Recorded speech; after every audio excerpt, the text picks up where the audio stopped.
এই দৃশ্য এখন ইসরায়েলের প্রতিটি কোণে। সেখানকার মানুষজন ছুটছে প্রাণ ভয়ে। এক মুহূর্ত যেন স্বস্তিতে ঘরে থাকার সুযোগ নেই। দখলদার ইসরায়েলের মানুষের ঘুম হারাম করে দিয়েছে ইরানের প্রতিশোধের মিসাইল। তারপরও রেহাই নেই তাদের। মাটির নিচে বাংকারে লুকালেও সেখানে গিয়েও আঘাত করছে মিসাইল। ইসরায়েলিদের এই শেষ যাত্রার সংখ্যা প্রতিদিনই পাচ্ছে বৃদ্ধি।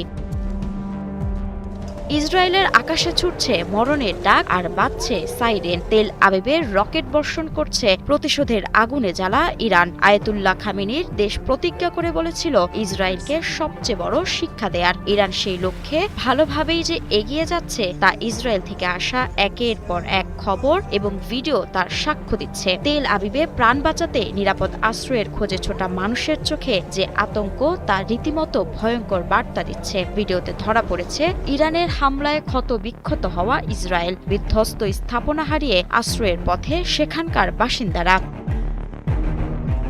ইসরায়েলে এরই মধ্যে যেন শুরু হয়ে গেছে মৃত্যুর যাত্রা। ইরানের হামলায় প্রাণ হারানো মানুষদের শেষকৃত্য করছে আপনজনেরা। সেখানেও তারা করছে ইরানের হামলার ভয়। যেন শোক করারও সময় দিচ্ছে না আহত সিংহ ইরান। প্রতিনিয়ত হামলা চালাচ্ছে নেতানিয়াহুর রাজত্বে। আন্তর্জাতিক গণমাধ্যম রয়টার্সে প্রকাশিত এক ভিডিওতে দেখা যায় ইরানের ক্ষেপণাস্ত্র হামলায় নিহত এক মা ও তার মেয়ের শেষকৃত্যের সময় সম্ভাব্য হামলার কারণে সতর্কতামূলক সাইরেন বেজে ওঠে। বেইত শেমেশের একটি কবরস্থানে দেয়ালের আড়ালে আশ্রয় নেন শোকার্তরা। কবরস্থানেও ভয়ে গুটিয়ে আছে ইসরায়েলিরা।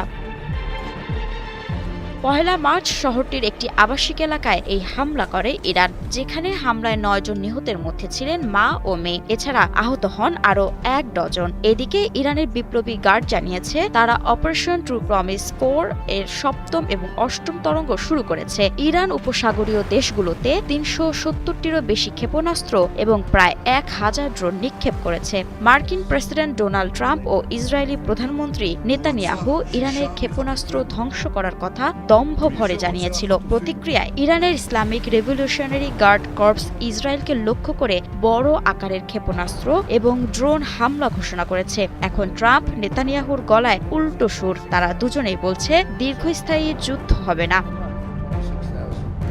সর্বোচ্চ নেতা আলী খামেনির মৃত্যুর ফলে তেহরান ৪০ দিনের জাতীয় শোক এবং ৭ দিনের সরকারি ছুটি ঘোষণা করেছে ও নেতার শেষকৃত্যের জন্য প্রস্তুতি নিচ্ছে। শোকের পাথর বুকে চেপেই প্রতিরোধের চূড়ান্ত যুদ্ধ চালাচ্ছে ইরান। মাহমুদা মুন্নি, ৭১।